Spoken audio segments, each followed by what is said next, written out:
আসবো পরের খবরে। পুলিশ হেফাজতে দুই মহিলার উপর অত্যাচারের মামলা, পুলিশি তদন্তে অসন্তুষ্ট কলকাতা হাইকোর্টের ডিভিশন বেঞ্চ। তদন্ত নিয়ে আদালতের প্রশ্নের মুখে রাজ্য পুলিশ।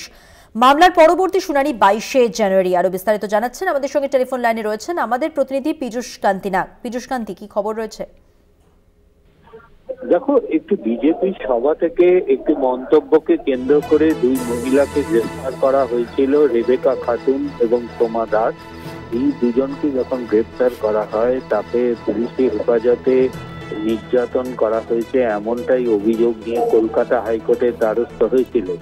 সিঙ্গেল বেঞ্চের মামলা ঘুরে তা কিন্তু ডিভিশন বেঞ্চে আসে এবং বিচারপতি জয়মাল্য বাগচির এজলাসে যখন আজ মামলাটি ওঠে তখন পুলিশ যে রিপোর্ট জমা দেয় সেই রিপোর্টে খুশি হয়নি আদালত। আদালতের বক্তব্য, যাদের অভিযোগ তাদের কোনো গোপন জবানবন্দি নেওয়া হয়েছে কিনা সেক্ষেত্রে রাজ্যের আইনজীবী জানান কোনো গোপন জবানবন্দি নেওয়া হয়নি এবং সোশ্যাল মিডিয়া থেকে পুলিশ যে তদন্ত করছে তাতে আদালত খুশি নয়। আদালতের মন্তব্য যে যারা অভিযোগ করছে তাদের বিরুদ্ধেই তদন্ত করছে পুলিশ, অর্থাৎ পুলিশকে এখানে সঠিকভাবে তদন্ত করতে হবে, যারা অভিযোগকারী তাদের বক্তব্য শুনতে হবে এবং যাদের বিরুদ্ধে অভিযোগ তার সম্পর্কে তাদের বয়ান রেকর্ড করতে হবে।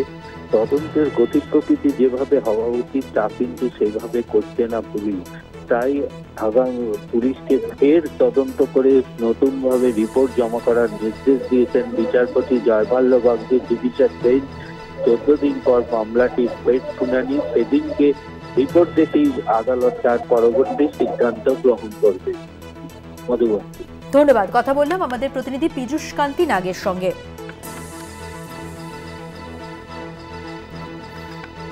আদালতের প্রশ্নের মুখে রাজ্য পুলিশ। পুলিশ হেফাজতে দুই মহিলার উপর অত্যাচারের মামলা, পুলিশি তদন্তে অসন্তুষ্ট কলকাতা হাইকোর্টের ডিভিশন বেঞ্চ।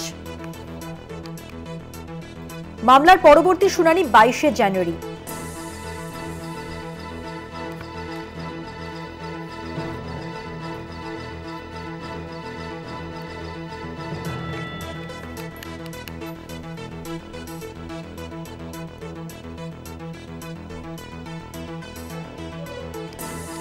পুলিশ হেফাজতে দুই মহিলার উপর অত্যাচারের মামলা, পুলিশি তদন্তে অসন্তুষ্ট কলকাতা হাইকোর্টের ডিভিশন বেঞ্চ। তদন্ত নিয়ে আদালতের প্রশ্নের মুখে রাজ্য পুলিশ।